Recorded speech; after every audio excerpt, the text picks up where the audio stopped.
Moved to France, moved to Germany, now in the Netherlands. The best customers we had were actually from the Netherlands. They ordered a lot and they did not complain a lot. So I quit and I started my first startup in augmented reality. This agreement, when you accept all the cookies and stuff. Just press, exactly. The only word, so I did that.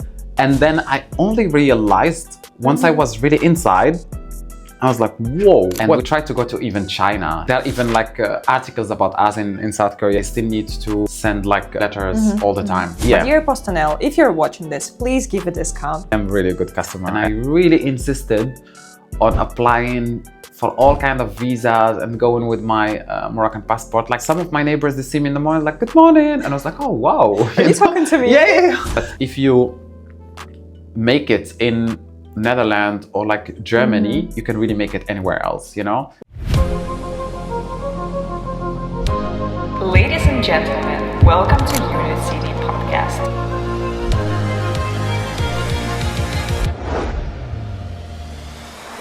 Hi, and welcome back to all of the UnitCity podcast followers. It's been actually a little bit of the time that we haven't been recording and haven't been releasing the new episodes, but we are back. And we're back with amazing news because today's episode is going to be also a little bit different from all other episodes. We're going to talk a lot about the citizenship, about the business, and I mean being as blunt as always. So welcome back again and let us get started. We are joined here today by an amazing entrepreneur, and we're so glad that we have a lot of interesting topics to discuss. So first of all, let me start with a little bit of a, side question. Sure. And then go into your story. Of course, introduce yourself and tell us about who you are. But before that, I've heard that you've been actually from the country where you could walk 15 minutes to see the ocean. Yes. How come did you end up in the Netherlands? Big life mistakes, probably. No, I'm just joking. No, it was really beautiful. Yeah, I grew up really near the Atlantic Ocean, hearing the waves every single day, all the time, continuously. Wow. And I kind of took it for granted. And then I moved away a little bit. I moved out of my hometown. And I started feeling that was such a beautiful thing that I had, and I took it for granted. Now I'm working so hard to just go on vacation to places like that, you know? So my name is Zachariah or Zach. I was born in a small city in Morocco called Safi. No one really knows about it because we have literally zero tourists there. But we have a lot of industry. So we are the ones working hard. The rest of the country is having fun. Lived there in Morocco in different cities. Moved to France, moved to Germany, now in the Netherlands, little bit in Sweden. So I feel like I'm a pan-European kind of... Multinational. Yeah. I see myself as a global citizen, even though I just lived in different countries in Europe mostly. How long has it been that you've been moving away from the home country, from Morocco, and then living in Europe? Half of my life. Wow. I left Morocco when I was like 18 years old. I'm 33 right now. So spent most of my life in Europe. I would say mostly in Berlin.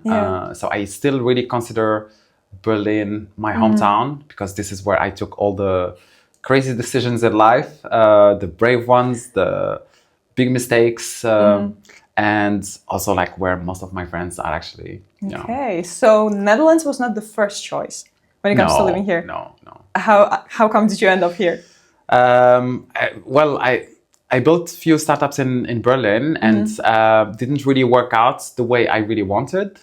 And I needed like really a fresh start. I needed to really, restructure a little bit my life and then reflect on these things. But I thought if I stay within the bubble of Berlin, like the same kind of bubble that made me take certain decisions, that probably I'm not gonna see things clearly. So I thought, hey, I want to just really leave this bubble, take a little bit of time to restructure a lot of things, relearn things that I needed to relearn. And I was in Rotterdam, The Hague, before, through my second startup. We had a lot of amazing customers here in the Netherlands. Actually, the best customers we had were actually from the Netherlands. they ordered a lot and they did not complain a lot. That was really good. That's good to know for all the entrepreneurs now. Yeah. So that was really good. And I felt like Rotterdam is like a small Berlin. Yeah. So it's very grounded. It's also very creative, but just like 10x smaller scale. And I felt this is where I really want to be. So this is how I really picked Rotterdam and I moved here. Tell us about your startups. Tell us about your businesses. What do you do? So first one was in augmented reality. So I worked for a big company called SAP, and there I started being a little bit more exposed to augmented virtual reality. So I worked also for the office of the CTO of SAP, and I was involved on like a super high strategic level. And when you work for a corporate and you work like in a high position, especially like a big corporate that has really, that is like global and has like such a strong brand, you feel like you understand everything about that technology, or you understand everything about the world, you know? So I felt that. I felt, I really understand everything about augmented reality. I was talking to all the big companies in AR, VR. So I quit and I started my first startup in augmented reality. How long ago was that? That was now probably like 6 years ago. That was your first ever business that you started to build? Second. I had another one, which was more like an e-commerce, but I never considered that one as like a startup because I run it always like, on the side. On the side. But I wouldn't say that business shaped me a lot the same way like the augmented reality one. Because like the concept of a startup is really different from a small business. Like small business is like, okay, I have one paying customer, I can pay the bills, that's awesome. In a startup, if you have one customer, you make money, you take all that money to take all like the maximum risk possible, because you're really looking for exponential growth. And then you keep like every decision that you're really making, it's taking risks, and then even more risks, and then even more risks, you know? And with this risk come like different problems compared to having like the side business that I had before. So that's why, the augmented reality one. And then this is when I realized that I knew nothing about the whole field. And I really learned a lot. I can talk for like weeks about like the learnings, about the technology, about myself, about how to start a business, about fundraising, about hiring people. Really a pro in the field, aren't you? I think, of course. You know, I was doing that not 24/7, but probably 25, 18/7, you know? I was literally the first startup. I had no stop. I had a lot of energy. I thought I'm going to change the world. It's just a matter of few weeks. And I put like all the energy, like I was just sprinting together with my also co-founder and team. But it didn't really go like crazy, but I have also beautiful memories from it. I think one of the best teams I have really worked with was really in the first startup. Very international. We had people from all over the world, from China, from India, from Japan, from France, from Germany, like from Morocco, like all over the world. That was really beautiful. Sri Lanka, Seems like a very good experience. Also, did you have that when you talk to different people, maybe they also did business in another country and you kind of thought about, could I move somewhere further or should I stay in this place now? Like when I was in Berlin, we thought actually the first startup. So, you know, like when you are like a first time entrepreneur or like, when you're just starting in this whole entrepreneurship journey, and then you face some difficulty, you change direction, you know? Yes. You face difficulty, you change again direction. And I see it again and again with a lot of really, like, let's say, beginner entrepreneurs.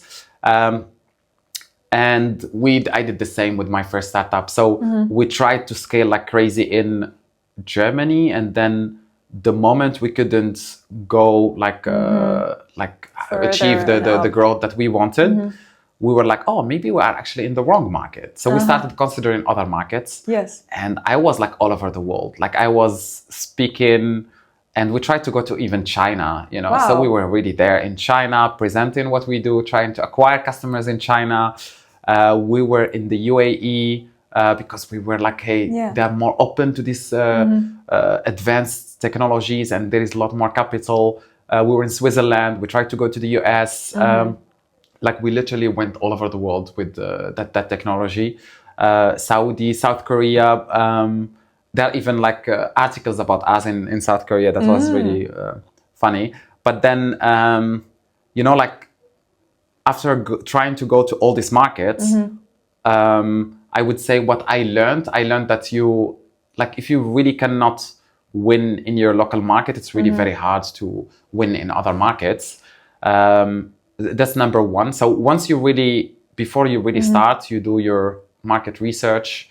And then if you say, hey, I'm going to go for this market A, just really stick with it. And if there is like an obstacle in front of you, this is not like you shouldn't go left or right and change the direction, because it's not really easier in the other direction. So you really need to face it, try to understand what is the problem, and then fix it and then move on, you know?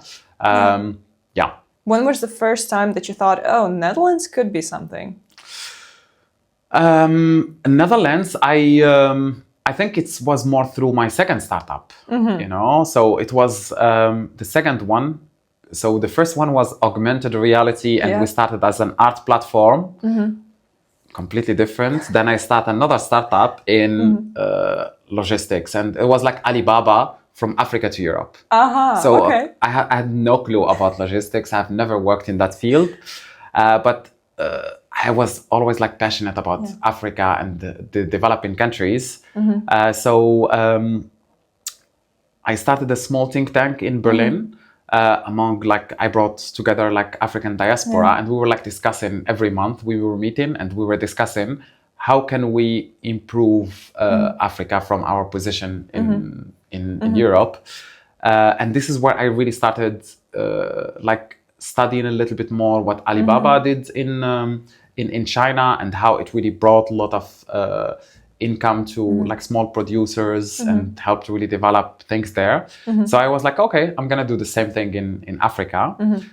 So we were importing accessories, furniture, like home decor, and a lot of other products from African countries. And then we were selling it to retailers all over Europe.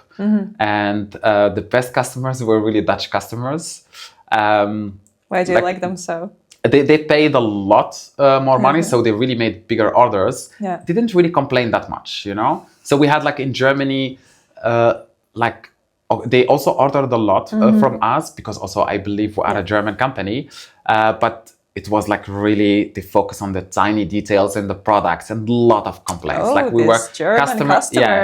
Customer care worked really hard with Germany. In France, the orders were not really good. We had also some nice orders from Switzerland, but like in Netherlands, they like really was super beautiful. The best customers, I really loved them. And this is when we started. So I was based in Berlin, but then I visited a few times the Netherlands just to meet the customers, build like really close relationship with them, try to understand them a little bit more. And I think this is the first time I started really thinking about, oh, Netherlands is really very interesting country. You look again at the economy, like it's like a small country, but really with so much wealth. I would say Germany, of course, is still really huge market, but middle of Europe. Yeah, and it's really big market. But it really depends on what you are building. You could imagine starting in the Netherlands, where you do the proof of concept, the MVP, acquire even like the first customers here. Small market with a lot of money. Yes. You know? Definitely. We also had one entrepreneur in the podcast. She actually did try to build something in Germany first. At least they were considering doing that. But the wait times were way longer than the Netherlands, like kind of like more bureaucracy than it was. Did you also feel like there's something like that? 100%. I moved here. I still have my companies in Berlin, and I still need to send like posts, you know, letters all the time. Like really, write them, I print, and I send it Bring them to PostNL. Yeah. I'm like a good customer of PostNL, just because like for a lot of bureaucracy, it's sometimes only legally binding when you send things also via post. So you send via email, but then to really make sure that legally you are really covered, you have to send the post one, sign it. And that's a little bit like unfortunate. And I was like positively really surprised by how digitalized Netherlands. It's like, it's really... Oh yes, compared to Germany a lot. Yeah. Dear PostNL, if you're watching this, please give a discount because he's a regular. I am really a good customer. I have sent a lot to Germany, you know. Really like super digitized here. I really, I love it here. I did not start yet a company here, but I talked to a lot of people, and I know that the process here, it's or different. like based on what they say, apparently the process is really like a lot faster here. I think Germany can do a lot better on this part, on the digitization part. Yeah, it's one of the big benefits of building business in the Netherlands. I think it's one of the best ecosystems in the world, and every single entrepreneur who comes and talks to us here says, okay, you know, I've been comparing countries, but this one, for business, it's the big deal. Also, you had a little bit of a different situation than, you know, other people with whom we talked, because you did have a German passport at that time. Though you didn't need a visa to really come and stay in the Netherlands, right? Yes, no. So the process was smoother. But tell us about German passport. Like, how long did you acquire it? How long did it take you? Were there some underwater stones, maybe? Actually, at the beginning, I was like a free-spirited kind of entrepreneur where I'm like, hey, why would I really change my passport? I need to be respected for who I am and where I come from, and I have a Moroccan passport, and I really insisted on applying for all kind of visas and going with my Moroccan passport. Like, I was a little bit activist in my mind, and I only realized how hard it is to survive with only Moroccan passport when I started my own company. So normally in Germany, if you have like a blue card, you can, if I'm not mistaken, after already 3 years, you can apply actually for the citizenship. Yes. Without this blue card, this is like for highly skilled people, then normally it's like 5 years. I applied after 7 years. So meaning I could really apply 5 years like earlier than the date I applied. So I applied after 7 years, and I applied because, when I was running my business, it was really difficult to run it without a German passport. Like, a lot of grants was a little bit tricky to get them. If we wanted to, like, for example, to buy laptops to my employees, we had to pay everything cash, you know, in advance. And like all the other companies, you pay in installments, which is really good. Then you don't really pay everything upfront. But because I had the Moroccan passport, like, we could not take any like loan. And that was really limiting, you know. So anything you need to buy, you have to pay upfront. So having the German passport really simplified a little bit like more the bureaucracy. And the way I kind of got it, well, you have to, of course, like speak the language, B1 in Germany at least. Did like the integration test. I think it's called here here it's called test. Inburgering. This one. We have the same system basically. I scored 100%. Okay. Like people were like, wow, you did it. But I was like genuinely interested in like all the topics like history and how and politics, and I understood like a lot of things. I went really deeper in the whole thing, so that made it really a little bit like easier also like in the whole process for me. But like I really just kind of applied, collected like all the documents, and had like interview, like really nice chat. But I was like already like super integrated in Berlin. Like I would say 90% of my friends in Berlin were Germans. I understood the German culture, and I had like the first interview with the guy from the citizenship application, like he felt like I'm a really It's a Berliner. click. You know, Yeah. it's a click. Yeah. And then the process went really like Just no test needed. Here's your passport. yeah, you can go.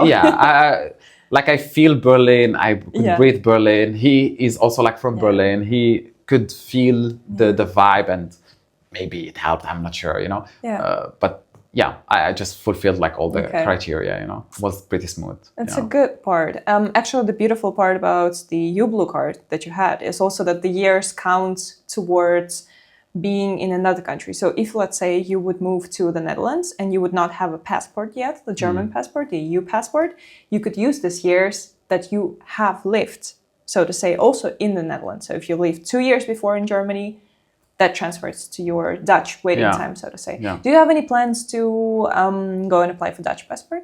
The German passport, I'm like treated exactly like a Dutch in so many things. I just bought an apartment around the corner, Okay. and they checked, like they put me for the interest rate like equal In to the same way. Dutch person. So that was good. If they applied like a different interest rate, and maybe I would Yeah. have thought about it. But yeah, like so far, really no issues with the German passport here. So now you're totally settled. You bought an apartment. Yeah. You're living a life. You're having a business running here. What do you like the most about the Netherlands? Kind of like top 3 things. I love, first of all, like it's a very healthy country. Yeah. A lot of people do a lot of sports. I just finished Oh, running yes. like this morning with my running group. It's by far a lot more sports than any other country where I have lived. People just enjoy, like everyone is running, hockey, Cycling even. paddle, tennis, like all kind of sports, you know. This is really something I really like. So people really push you to really take care of your health as well. And I think Dutch people are really, they're really nice. Like they smile a lot, you know. Oh, like, yes. Like I think I was in Berlin and I was like more used to, you're in your own bubble. You really don't care about people like a little bit around you. And at least like in the center in Berlin, like people are a little bit nicer in different parts of Germany. And but in Berlin, everyone is like, hey, I'm the center of the world and don't talk to me. So I was really more used to this. Like you walk in the street with this like kind of poker face. And then I moved here and I remember like the first time here, like some of my neighbors, they see me in the morning, like, good morning. And I was like, oh, wow. Are you talking to me? Yeah. And I was like, I wow, know that's that really feeling. nice. Yeah. It's true. Yeah. So I think this is really something I really like. And I think also like there is, as I mentioned before, there is a lot of capital here. Yeah. So there are a lot of opportunities. Like you look at Rotterdam, so it has like 500,000 citizens, and it's like half of the GDP of Berlin, and Berlin is like 3.5 million people. Yeah. So, you know, like if you look at the GDP per capita, it's really super high here. So just building anything just in the city of Rotterdam, like the GDP here is like 100 billion. This is almost like the economy of Morocco, like 150 billion, or like some other countries. It's just crazy. And you just have it in like one small city. Double the GDP in Amsterdam. So there is a lot of money, there are a lot of opportunities, and this is something really cool here. There's a lot to just jump on and kind of like catch that wave here that you can do, especially in Rotterdam. Yeah. Do you have any fun stories about your whole moving process, about the whole international process? Maybe something 100%, interesting to share. yeah. Oh, yeah. Go ahead. So before moving here, I because housing here is really tough, you know? And I just booked this, like I couldn't find a place. And I booked like a room in a shared place. Yeah. And I paid like €1,000 for that room. Wait. And it was like in the center. And I was like, it's fine. I'm going to move there a few months. And I knew that I will buy an apartment here. Yeah.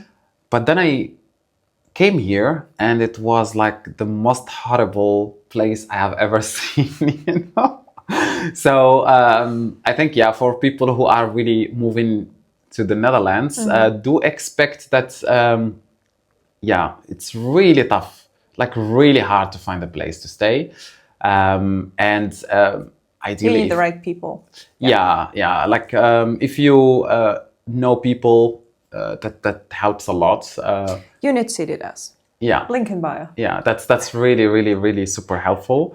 But that was something, my first kind of experience coming here, and then enter into that place, and then it was like a disaster. For like €1,000 for like a tiny room. That was like really a bit shocking. I think that was the first thing that came to my mind. Housing issues here. It's a tough one. It's definitely a tough one. And there are places that you can rent out for a good price and still get settled very well, but you need to first take a very good look in advance, contact the right people, just as I said. We provide the housing help as well, so please contact us before you move here because it is essential. And I think the house also makes a big difference on how you feel in general, how you operate, how you work. Yeah, of course. Yeah, Of course. And I think also like related to housing, this whole bidding system, I just didn't get it, you know. The one when you buy the house. When you want to buy a house, so it's like you go visit and there is a price, and then you have to pay on top like 5%, 10%, maybe more. Who wins? That was like I'm not used to that. Like I bought before, and usually it's like, hey, this is the price. If you say, okay, I want it, that's it. That's the money. Like they stop talking to other people, they start closing the deal with you. And then here is like, no, I'm gonna see who will pay more, you know? And it's a whole game, you know? It's like you need to know, and you need to have connections, and you need to understand how the bidding thing works. So I lost like 3 bids before winning this one. But it was like really also hard to even find a place to buy. It's really super tough, you know. Okay. Any other interesting stories? Yeah. I have definitely funny stories, but more in Germany than here, you know. I think I share it. You can cut it maybe if you don't want, you know. But I remember when I just first moved to Germany. So look, I'm a Moroccan. I moved to France. Then I moved to Berlin, and then I did not know that. This concept that in saunas people are like mixed and they're naked, you know, this I really did not know. And that was like the same. That was where? In the Netherlands, a lot of spas are also like that. Yeah. Okay. There are specific days when you can come in a swimming suit, but But that was like one of the most shocking experiences I had, like really in Berlin. Yeah, like and very funny. I did not know because I went to spas in France, and in France. You go with your shorts, swimming clothes and stuff. And when I was in Berlin, I was just asking colleagues, hey, do you want to go to spa? Do you want to go to spa? And everyone looked at me so weird. And no one really told me what the heck is going on. And then they said, go first, and maybe we'll go with you the second time, you know? I was like, okay. Sure.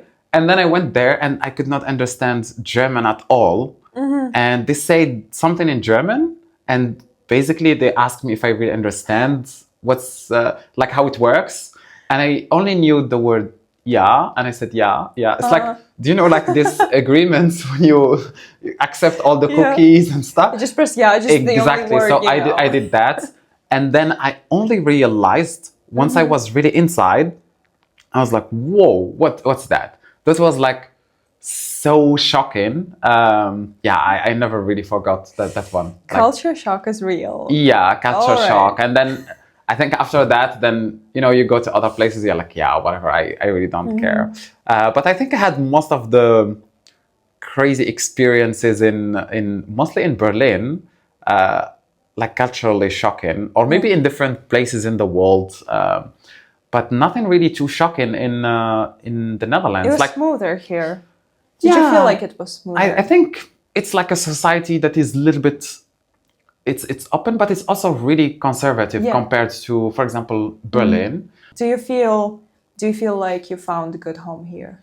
Yeah, like I take a little bit time to figure out like, hey, build a little bit like my friend circle. not rushing into doing that. And it's a matter of like finding the right people that you really click with, that you have the right energy when you are together, and then getting kind of used to it. A lot of things happen in life, like meeting my life partner here, maybe getting married here, having kids, then it will mean that you really then settle down here. But right now I'm like a year here. So it's still very new. Yeah, it's still very, very, very new. It's really fun. Yeah, so I'm enjoying it, That's the most important thing. And as you said, great customers that pay a lot and then don't complain a lot. Yeah, just don't expect sometimes you drop these lines like, hey, great customers that pay a lot, and everyone expect you just book your flight here, and then everyone gives you money. Like, no, obviously you have to really work very hard for it. And competition again in I think in Europe in general, but I mean also in Germany, in Netherlands, it's really very high. Like, it's a very regulated market. There are like a lot of laws that regulate everything that you do, no matter what you are doing, and everyone wants to tap in into this market. So be ready for like really high competition, and be ready also for like premium quality that you really need to provide here. But the good thing is that, so what I always believe is that if you make it in Netherlands or like Germany, you can really make it anywhere else, Wow, like if you really build your product for these markets that are so regulated with super demanding from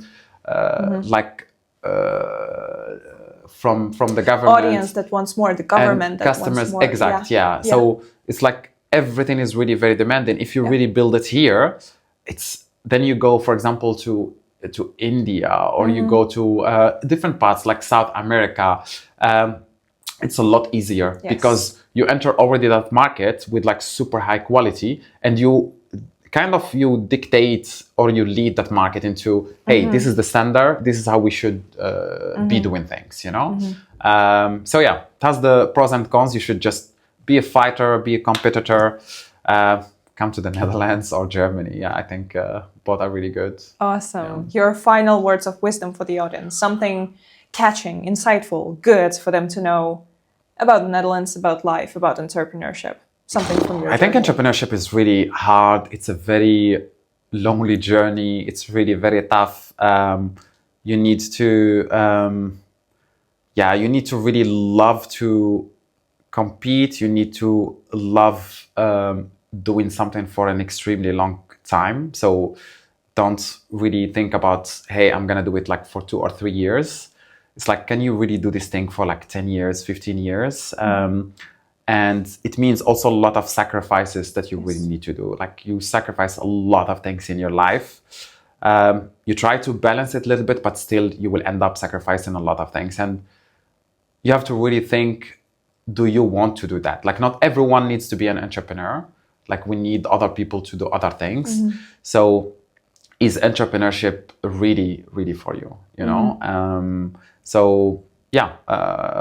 I would say it's not maybe like I'm not giving answers, but I'm giving like more questions that you should really ask yourself before starting this journey, That's a very important point. And if you are already ready to have that jump, or you're thinking to quit employment and go into full entrepreneurship, I think Netherlands is a good place to do that.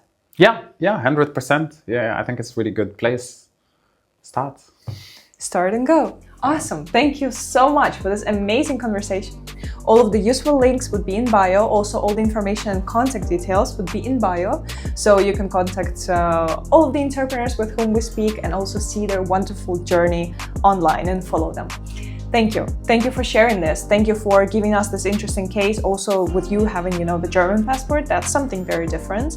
And we hope that you're settling here in Netherlands, and we hope this 1 year transforms into many beautiful years in this country. Thank you so much. Yeah, thanks for having me. Thank you. And until next time.